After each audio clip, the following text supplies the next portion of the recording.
Wildlife officials in Utah are warning about the public about the dangers of keeping wild raccoons as pets after a boy was bitten by one recently. Experts say it's important to remember that raccoons are wild animals, even if they're incredibly cute. Elle Thomas explains. With little hands, what are you doing? A teddy bear face, and the cutest sounds, it's easy to see why people fall in love with raccoon cubs. Rub the belly. How can you say no to some baby raccoons? They must have been about maybe 2 to 3 weeks old.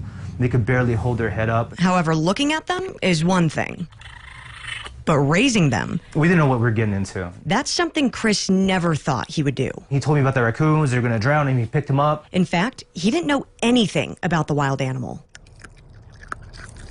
We didn't know about any kind of dangers or anything like that. We're just like, they're cute little animals.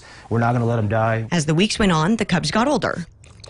Before he knew it, the cuteness was still there, but their mannerisms were changing. They started getting more mischievous and more, the wild sides of them started coming out. They'd crawl into the trailer, they'd crawl into the neighbor's house, they'd go into the walls and stuff. Even becoming aggressive. It made me nervous. She bit me a couple of times and I was concerned she'd nip at her too. He didn't know that they'd be violent.